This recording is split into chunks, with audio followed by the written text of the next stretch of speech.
ದಕ್ಷಿಣ ಕನ್ನಡ ಜಿಲ್ಲೆಯ ಎಸ್ಪಿ ಅವರೇ ಯಾಕಿನ್ನೂ suo motu case ಪ್ರಕರಣ ದಾಖಲು ಮಾಡಿಲ್ಲ?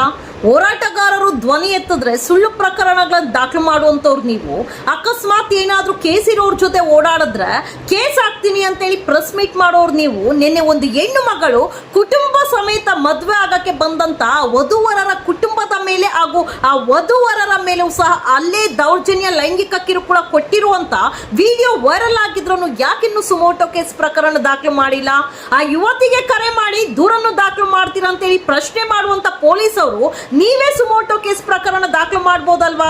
ಸೌಜನ್ಯ ತಾಯಿ ನನ್ನ ಮಗಳಿಗೆ ನ್ಯಾಯ ಕೊಡಿಸಿ ಅಂತ ಹೇಳಿ ಆ ಅಮ್ಮ ಹೋರಾಟ ಮಾಡೋದಕ್ಕೆ ನೀವು ಸುಮೋಟೋ ಕೇಸ್ ಪ್ರಕರಣ ದಾಖಲು ಮಾಡಿದಂತ ಪೊಲೀಸ್ ಅವರು ಒಂದು ಹೆಣ್ಣು ಮಗಳ ಮದುವೆ ಆಗುತ್ತೆ ಧರ್ಮಸ್ಥಳದ ಶಿವ ಪಾರ್ವತಿ ಮಂಟಪದಲ್ಲಿ. ಅದು ಗೌಡ್ರ ಹೆಣ್ಣು ಮಗಳು. ಈಗ ಆರ್ ಪಬ್ಲಿಕ್ ಟಿವಿ ರಂಗಣ ಎಲ್ಲಿದಾರೋ ಗೊತ್ತಿಲ್ಲ, ಶಿವ ಪಾರ್ವತಿ ಮಂಟಪದಲ್ಲಿ ಅದು ಮಂಜುನಾಥ ಸ್ವಾಮಿ ಸನ್ನಿಧಿಯಲ್ಲಿ ಮದುವೆ ಆಗ್ಬೇಕು ಅಂತ ಹೇಳಿ ತಾಯಿಯ ಅರ್ಕೆ ಆಗಿತ್ತು. ಪ್ರತಿ ತಿಂಗಳು ಅಣ್ಣಪ್ಪ ಸ್ವಾಮಿ ದೇವಸ್ಥಾನಕ್ಕೆ ದೀಪ ಹಚ್ಚಕ್ ಬರ್ತಾ ಇದ್ದಂತ ತಾಯಿ ನನ್ನ ಮಗಳ ಮದುವೆ ಇಲ್ಲೇ ಆಗ್ಬೇಕು ಅಂತ ಅರ್ಕೆ ಮಾಡ್ಕೊಂಡಿದ್ದಂತ ಕಾರಣಕ್ಕೆ ಒಂದು ವಾರಕ್ಕೆ ಮುಂಚೆನೆ ಸಂಕೇತ್ ಹೋಟೆಲ್ ಅಲ್ಲಿ ಧರ್ಮಸ್ಥಳದಲ್ಲಿರುವಂತ ಸಂಕೇತ್ ಹೋಟೆಲ್ ಅಲ್ಲಿ ರೂಮ್ಸ್ ಬುಕ್ ಮಾಡ್ಕೊಂಡಿರ್ತಾರೆ. ಜನ ಜಾಸ್ತಿ ಆದಾಗ ಒಂದು ರೂಮ್ ಎಕ್ಸ್ಟ್ರಾ ಕೂಡ ತಗೊಂಡಿರ್ತಾರೆ. ಮದುವೆ ಎಲ್ಲ ಆದ್ಮೇಲೆ ಇನ್ನೇನು ವಾಪಸ್ ಹೋಗುವಂತ ಸಮಯ, ಚೆಕ್ಔಟ್ ಮಾಡ್ಬೇಕಾಗಿರುವಂತ ಸಮಯದಲ್ಲಿ ಕೀ ಕೊಡಕ್ ಹೋದಾಗ ಅಲ್ಲಿದ್ದಂತ ಯುವಕ ಹೆಣ್ಣು ಮಗಳ ಜೊತೆ ರೂಮ್ ಕ್ಲೀನ್ ಮಾಡೋರು ಯಾರು ಅಂತೇಳಿ ಅಸಭ್ಯವಾಗಿ ವರ್ತನೆ ಮಾಡ್ತಾನೆ. ಅದನ್ನ ಪ್ರಶ್ನೆ ಮಾಡಿದಂತ ಹೆಣ್ಣು ಮಗಳ ಕೈ ಹಿಡ್ಕೊಳ್ಳುವಂತ ಕೆಲಸ ಮಾಡ್ತಾನೆ, ದೌರ್ಜನ್ಯ ಮಾಡುವಂತ ಕೆಲಸ ಮಾಡ್ತಾನೆ. ಅದನ್ನ ನೋಡಿದಂತ ತಂದೆ ಯಾಕೆ ಅಂತ ಪ್ರಶ್ನೆ ಮಾಡಿದಕ್ಕೆ ನೀನ್ ಅಮ್ಮನ್ ಸೂಳೆ ಮಗನೇ ಅಂತ ಹೇಳಿ ಆ ತಂದೆಯ ಕತ್ತನ್ ಪಟ್ಟೆ ಇಟ್ಕೊಳ್ಳೋದು, ಆ ಹೆಣ್ಣು ಮಕ್ಕಳ ಮೇಲೆ ದೌರ್ಜನ್ಯ ಮಾಡೋದು, ಆ ಹೆಣ್ಣು ಮಗಳು ಧ್ವನಿ ಎತ್ತಿ ಕಂಪ್ಲೀಟ್ ವಿಡಿಯೋ ಮಾಡುವಂತ ಕೆಲಸ ಮಾಡಿದಾಗ ಅವ್ನ್ ಯಾವನ್ ದೌರ್ಜನ್ಯ ಮಾಡದ್ನಲ್ಲ ಅವನ ರೂಮ್ ಒಳಗೆ ಹಾಕಿ ಡೋರ್ ಹಾಕ್ಬಿಟ್ಟು ಸಿಸಿಟಿವಿ ಕ್ಯಾಮ್ರಾ ಆನ್ ಮಾಡಿ ಇವಾಗ ಅಂತಾರಂತೆ. ಹಾಗಾದ್ರೆ ಹೋಟೆಲ್ಸ್ ಅಲ್ಲಿ ಸಿಸಿಟಿವಿ ಕ್ಯಾಮ್ರಾ ಆನ್ ಇಲ್ವಾ?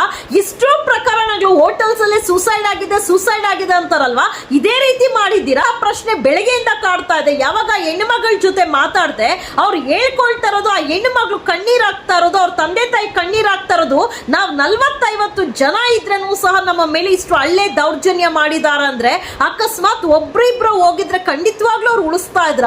ನಾನು ಸೇಫ್ ಇರೋ ಜಾಗ ಅಲ್ಲ ಅಂತ ಹೇಳಿ ನನ್ನ ಹತ್ರ ಮಾತಾಡ್ದಾಗ ಎಂತವ್ರಿಗೂ ಸಹ ನೋವಾಗುತ್ತೆ. ಪೊಲೀಸ್ ಅವ್ರು ದೊಡ್ಡದಾಗಿ ಹೇಳ್ತಿರಲ್ವಾ, ಕೇಸ್ ಇರೋರ್ ಜೊತೆ ಓಡಾಡಿದ್ರೆ ಕೇಸ್ ಮಾಡ್ತೀನಿ ಅಂತ ಹೇಳಿ ಪ್ರೆಸ್ ಮೀಟ್ ಮಾಡ್ತಿರಲ್ವಾ ಎಸ್ಪಿ ಅವರೇ. ಒಂದು ಹೆಣ್ಣು ಮಗಳ ವಿಡಿಯೋ ವೈರಲ್ ಆಗಿದೆ, ಯಾಕೆ ಸುಮೋಟೋ ಕೇಸ್ ಪ್ರಕರಣ ದಾಖಲು ಮಾಡಿಲ್ಲ? ಇನ್ನೂ ಹೆಣ್ಣು ಮಕ್ಕಳ ಮೇಲೆ ಆಗುವಂತ ದೌರ್ಜನ್ಯ, ಅತ್ಯಾಚಾರ ಯಾವುದರ ಬಗ್ಗೆನೂ ಪ್ರಶ್ನೆ ಮಾಡಬಾರ್ದು. ಮಾಡಿದ್ರೆ ಕೇಸ್ ದಾಖಲು ಮಾಡ್ತೀರಾ? ನನ್ನ ಮಕ್ಕಳ ಮದುವೆ ಇಲ್ಲೇ ಆಗ್ಬೇಕು ಅಂತ ಹೇಳಿ ತಂದೆ ತಾಯಿ ಕಟ್ಟಂತ ಅರ್ಕೆ ತೀರ್ಸಕ್ಕೆ ಅಲ್ಲೇ ಮದ್ವೆ ಮಾಡ್ಬೇಕು, ಧರ್ಮಸ್ಥಳದಲ್ಲೇ ಮದ್ವೆ ಮಾಡ್ಬೇಕು ನನ್ನ ಮಕ್ಕಳಿಗಂತ ಹೇಳಿ ಬಂದಂತ ಕುಟುಂಬದ ಮೇಲೆ ಸಂಭ್ರಮಾಚರಣೆಯಲ್ಲಿ ಖುಷಿಯಾಗಿದ್ದಂತ ಕುಟುಂಬದ ಕಣ್ಣಲ್ಲಿ ನೀರಾಕ್ಸಿದಿರಲ್ವಾ, ಅದು ಕಾರ್ತಿಕ ಮಾಸದಲ್ಲಿ ನಿಜವಾಗ್ಲೂ ನೀವು ಉದ್ಧಾರ ಆಗ್ತೀರಾ? ವೀರೇಂದ್ರ ಹೆಗಡೆ ಅವರೇ, ಸೌಜನ್ಯ ಕೇಸ್ ಎಲ್ಲಾ ಕೇಸು ಬಿಡಿ, ಇದ್ರ ಬಗ್ಗೆ ನೀವು ಮಾತಾಡಲ್ಲ. ಈ ವಿಚಾರದ ಬಗ್ಗೆ ನಿಮ್ಮ ಧ್ವನಿ ಏನು? ಯಾಕೆ ಉತ್ತರ ಇಲ್ಲ? ಅಂಡ್ ಎಲ್ಲಾರು ಸಹ ಹೆಣ್ಣು ಮಗಳ ಇನ್ಸ್ಟಾಗ್ರಾಮ್ ಫೋಟೋ ಎತ್ಕೊಂಡು ತೇಜೋವಧೆ ಮಾಡುವಂತ ಕೆಲಸ ಮಾಡ್ತಾ ಇದೀರಲ್ಲ, ಇದು ಬಿಟ್ರೆ ಇನ್ನೇನ್ ಗೊತ್ತು? ಹೆಣ್ಣು ಮಕ್ಕಳ ವೈಯಕ್ತಿಕ ಫೋಟೋಸ್ ಎತ್ಕೊಂಡು ತೇಜೋವಧೆ ಮಾಡೋದ್ ಬಿಟ್ರೆ ಬೇರೆ ಏನು ನಿಮ್ ಕೈಲಿ ಮಾಡಕ್ ಸಾಧ್ಯ ಇಲ್ಲ.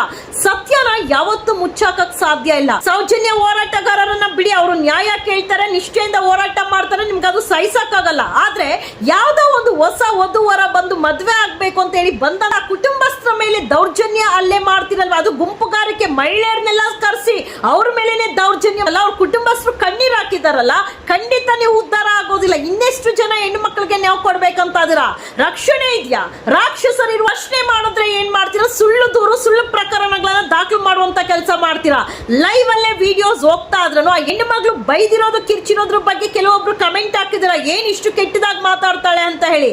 ಆ ಹೆಣ್ಣು ಮಗಳ ತಂದೆ ತಾಯಿನ ಅಮ್ಮನ್ ಸೂಳೆ ಮಗನೇ ಅಂತ ಹೇಳಿ ಅವರು ಕೆಟ್ಟ ಪದ ಬಳಸೋಕೆ ಸ್ಟಾರ್ಟ್ ಮಾಡಿದ್ರೆ ಆ ಜಾಗದಲ್ಲಿ ಯಾವ ಹೆಣ್ಣು ಮಕ್ಳಿದ್ರೇನು ನನ್ನ ತಂದೆ ತಾಯಿಗೆ ಅವಮಾನ ಆಗ್ತದೆ, ನನ್ನ ಅಕ್ಕನಿಗೆ ಅವಮಾನ ಆಗ್ತದೆ, ಸಿಡಿದೆದ್ದು ನಿಲ್ತಾಳೆ ಹೊರತು ಏಡಿ ತರ ಬರೋದಿಲ್ಲ. ಪೊಲೀಸ್ ಅವರು ಈ ವಿಡಿಯೋಸ್ ಎಲ್ಲ ನೋಡಿನೂ ಸಹ ಇನ್ನು ಮೌನವಾಗಿದ್ದಾರಲ್ಲ. ಸೌಜನ್ಯ ಹೋರಾಟಗಾರರ ಮೇಲೆ ಮಾತ್ರ ಸುಮೋಟೋ ಕೇಸ್ ಪ್ರಕರಣದ ದಾಖಲು ಮಾಡ್ತೀರನೋ ಗೊತ್ತಿಲ್ಲ. ಎಸ್ಪಿ ಅವರೇ, ಆ ಹೆಣ್ಣು ಮಗಳ ವಿಡಿಯೋ ಮೇಲೆ ನೀವೇ ಸುಮೋಟೋ ಕೇಸ್ ದಾಖಲು ಮಾಡಿ ಅವರ ಸ್ಟೇಟ್ಮೆಂಟ್ ತಗೊಳ್ಬೇಕು ಹೊರತು ಧರ್ಮಸ್ಥಳ ಅನ್ನೋದು ರಕ್ಷಣೆ ಇದೆ ಅನ್ಬೇಕು ಹೊರತು ರಾಕ್ಷಸರು ಇದ್ದಾರೆ ಅಂತ ಹೇಳ್ಬಾರ್ದು. ಯಾಕಂದ್ರೆ ನಿನ್ನೆ ನಡೆದಿರುವಂತದ್ದು 10 ಜನ ಬಂದವ್ರ ಮೇಲೇನೆ ದೌರ್ಜನ್ಯ ಹಲ್ಲೆ ಅಂತ ಅಂದ್ರೆ ಇನ್ನು ಒಬ್ರು ಇಬ್ರು ಹೋದ್ರೆ ಬಿಡ್ತಾರ?